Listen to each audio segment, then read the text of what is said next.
Karena menurut ajaran Syiah bahwasanya membohongi umat Islam itu hukumnya halal.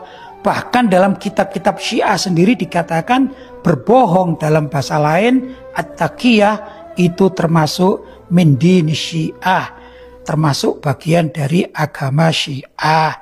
Saya bacakan dalam beberapa riwayat.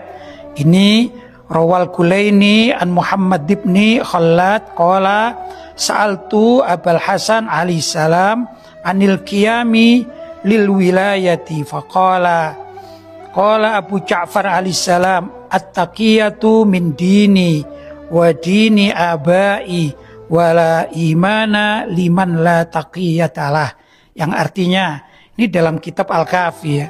Diriwayatkan oleh Al-Kulaini dari Muhammad bin Khallad, dia mengatakan aku bertanya kepada Abul Hasan alaihissalam tentang kewajiban mendirikan pemerintahan Syiah, maksudnya ya pemerintahan Syiah.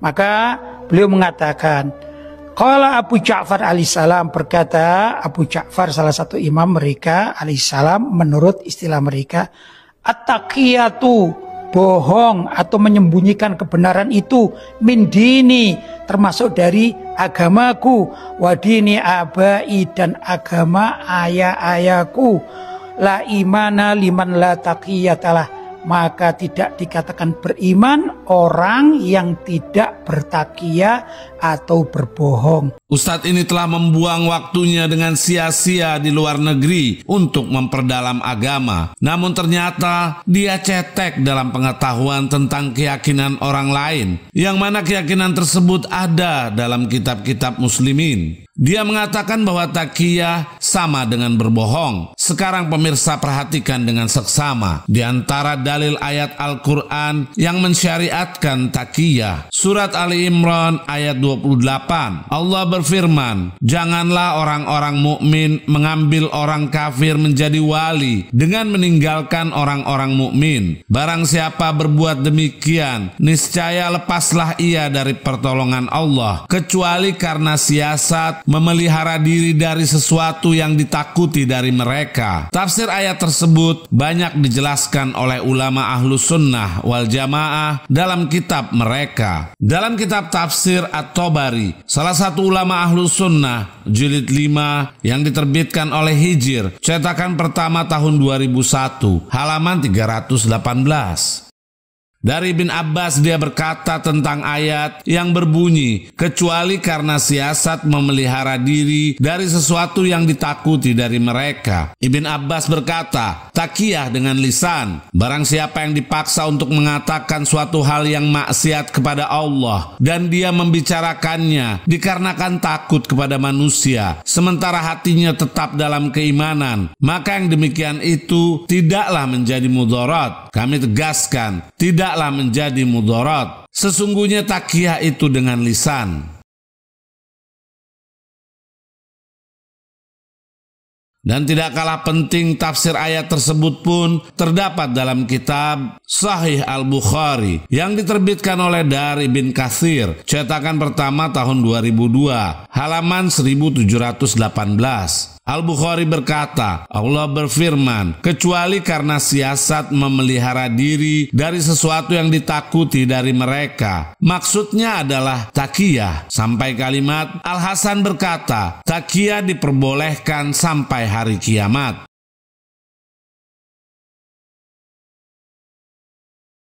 Kami tidak habis pikir dengan ustadz-ustadz model begini. Bukti yang begitu jelas dan gamblang bahwa taqiyah itu ajaran Islam dan telah disyariatkan Allah bisa tidak tampak di matanya dan tidak terdengar di telinga mereka, sehingga dengan mudahnya mengatakan taqiyah itu adalah kebohongan. Jika ustadz ini mengatakan taqiyah adalah berbohong, artinya dia telah menuduh bahwa di antara syariat Islam adalah berbohong. Dalam kitab Sahih Muslim yang diterbitkan oleh Darul Kutub Al-Ilmiyah, cetakan pertama tahun 1991, halaman 2002. Diriwayatkan dari Aisyah bahwasanya ada seorang laki-laki meminta izin untuk masuk ke rumah dan bertemu dengan Rasulullah. Kemudian Rasulullah berkata kepada para sahabat, izinkanlah ia masuk. sungguh sangat buruk perangainya. Kami tegaskan, sungguh sangat buruk perangainya. Atau orang yang paling jelek di kabilahnya. Setelah orang tersebut masuk, maka Rasulullah berbicara kepadanya dengan lunak. Kami tegaskan, Rasulullah berbicara kepadanya dengan lunak. Aisyah berkata, saya bertanya kepada Rasulullah, ya Rasulullah, tadi sebelum orang tersebut masuk, engkau berkata seperti itu. Tapi setelah ia masuk, maka engkau berkata kepadanya dengan lembut. Rasulullah menjawab, hai Aisyah, sesungguhnya manusia yang paling buruk kedudukannya di sisi Allah pada hari kiamat adalah orang yang dihindari oleh manusia karena takut kejelekannya.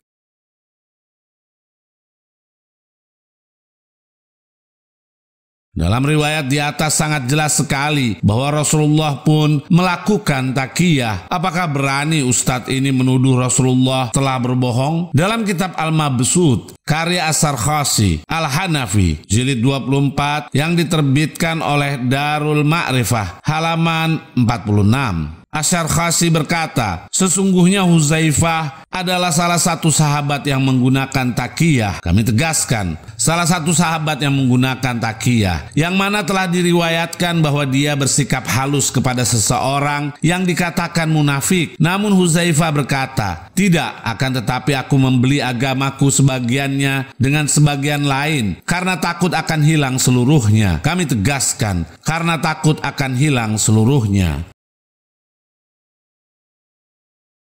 Dengarkan baik-baik wahai Ustadz, bukankah seorang sahabat Nabi ini melakukan takiyah? Dalam kitab Ma'rifatus Sunan wal Athar, karya Al-Baihaqi, salah satu ulama Ahlus Sunnah, jilid 4 yang diterbitkan oleh Darul Wa'i, cetakan pertama tahun 1991, halaman 62. Diriwayatkan dari Amr bin Dinar, dia berkata, aku mendengar Ibn Abbas sedang aku berdiri menghormatinya, dan dikatakan kepadanya bahwa Muawiyah telah melarang mut'ah haji. Ibn Abbas menjawab, lihatlah kalau kalian mendapatinya, yaitu larangan tersebut di dalam Al-Quran. Namun jika tidak, maka ketahuilah dia, yaitu Muawiyah, telah berdusta atas Allah dan Rasulnya. Al-Baihaqi berkata, atas hal ini sikap Ibn Abbas mengingkari Muawiyah ketika dia meyakini hal sebaliknya, yaitu bahwa mut'ah haji tidak dilarang. Jadi mana mungkin benar perkataan Syekh itu bahwa Ibn Abbas membenarkan sholat witirnya Muawiyah, sampai kalimat sehingga pembenaran Ibn Abbas kepada Muawiyah, yaitu tentang sholat witirnya, adalah dalam keadaan takiyah. Kami tegaskan, dalam keadaan takiyah.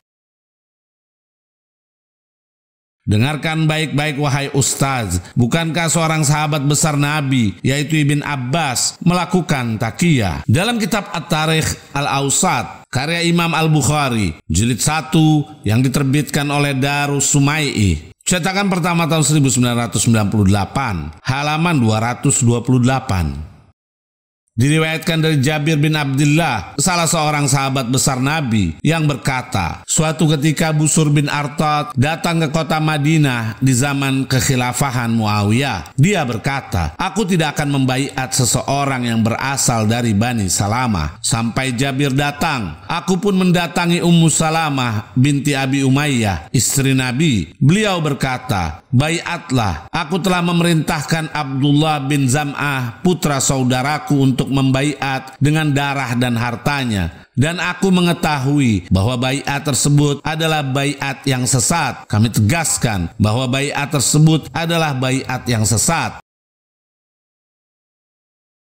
Dengarkan baik-baik wahai Ustaz, bukankah istri Nabi yaitu Ummu Salamah telah menganjurkan untuk bertakiyah? Dalam kitab Fathul Bari, karya Ibn Rajab Al-Hambali, salah satu ulama Ahlus Sunnah, jilid 5 yang diterbitkan oleh Dar Ibnil Jauzi, cetakan pertama tahun 1996, halaman 425. Ibn Rajab berkata, para sahabat dan tabi'in terhadap para penguasa yang lalim dalam kesulitan yang berkelanjutan, terutama dalam hal mengulur sholat dari waktunya, mereka melaksanakan sholat Jumat pada akhir waktu asar. Sehingga kebanyakan orang yang datang ke masjid untuk sholat Jumat telah melaksanakan sholat zuhur dan asar di rumahnya, kemudian datang ke masjid dalam keadaan takiyah. Kami tegaskan, dalam keadaan takiyah. Dalam kitab Tarikh Baghdad, karya Al-Khatib Al-Baghdadi, salah satu ulama Ahlus Sunnah, jilid 15 yang diterbitkan oleh Darul Gharbil Islami, cetakan pertama tahun 2001, halaman 520 sampai 521. Diriwayatkan dari Sufyan bin Waqi yang berkata, Umar bin Hammad bin Abi Hanifah datang dan duduk bersama kami lalu berkata, aku mendengar ayahku Hammad berkata, Ibn Abi Layla datang menemui Abu Hanifah dan bertanya tentang Al-Quran. Abu Hanifah menjawab, Al-Quran adalah makhluk. Maka Ibn Abi Layla berkata, bertaubatlah atau aku akan bertindak sesuatu padamu. Kemudian Abu Hanifah pun mengikuti Ibn Abi Layla seraya berkata, Al-Quran adalah kalam Allah. Setelah itu Ibn Abi Layla mendatangi masyarakat dan mengabarkan pada mereka bahwa Abu Hanifah telah bertaubat dari pernyataannya Al-Quran adalah makhluk. Berkata ayahku, yaitu Hammad, aku bertanya kepada Abu Hanifah, bagaimana bisa engkau mengatakan hal ini dan mengikutinya? Abu Hanifah menjawab, wahai putraku, aku takut dia akan bertindak sesuatu kepadaku, maka aku melakukan taqiyah. Kami tegaskan, maka aku melakukan taqiyah.